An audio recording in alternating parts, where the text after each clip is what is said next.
안녕하십니까. 오늘 주택시장 안정을 위한 관리 방안이 이제 발표가 되었는데, 예상과 달리 굉장히 파격적입니다.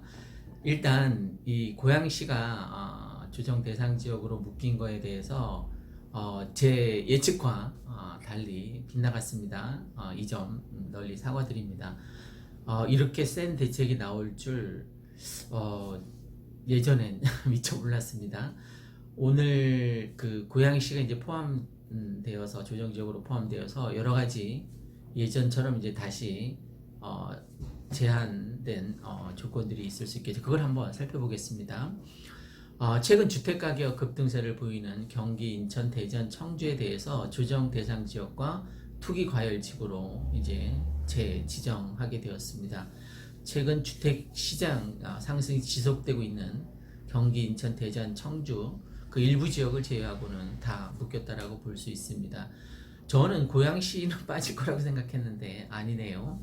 조정 대상 지역 지정 후에도 과열이 지속되고 있거나 비규제 지역 중에서 과열이 심각한 지역 중에서 경기 10개 지역, 인천 3개 지역, 대전 4개 지역 투기 과열지구로 세게 지정을 했습니다. 저는 이제 고양시 일산동구 마두동 백마마을에서 근무하니까 이 고양시가 조정 대상 지역이 되느냐 안 되느냐 이게 관건이었는데 되고 말았습니다. 그럼 앞으로 조정 대상 지역이나 투기 과열 지구에서는 어떤 제한이 있느냐면 2주택 이상 보유 세대는 주택 신규 구입을 위한 주택 담보 대출 아예 금지하고 있습니다. 1세대, 1주택 세대는 주택 신규 구입을 위한 주담대 원칙적으로 이제 금지하고 있고요. 그래서 고가 주택 구입 시 실거주 목적을 제외하면 주담대를 다 금지하고 있다라는 것을 알 수 있습니다. 사업자 대출도 마찬가지입니다. 9억 이하 50%, 9억 초과는 30% LTV를 적용하고 투기 과열 지구 같은 경우에 9억 이하는 40%, 9억 초과는 20%, 15억 초과는 현행처럼 0%입니다.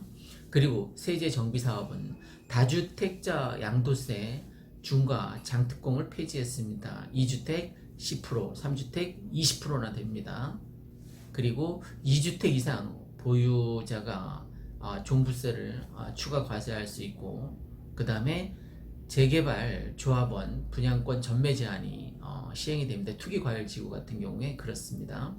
그 다음에 전매 제한, 분양권 전매 제한이 당연히 1지역 같은 경우는 소유권 이전 등기, 2지역 같은 경우는 1년 6개월, 3지역 같은 경우에는 공공택지 1년, 민간택지는 6개월로 제한됩니다. 이거는 조정 대상 지역에 해당된다라고 볼 수 있고, 그리고 3억 이상 주택 취득 시 자금 조달 계획서를 거의 다 신고를 의무화했습니다.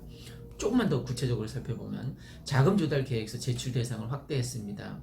현행은 제출 대상이 투기 과열 지구, 조정 대상 지역 내 3억 원 이상 주택 거래 시로 제한되어 있는데, 그게 조정 대상 지역 내, 투기 과열 지역 내 3억 원 미만 저가 주택의 경우 자금 출처 조사 등 실효성이 있는 투기 수요를 점점 한리하고 있습니다. 네,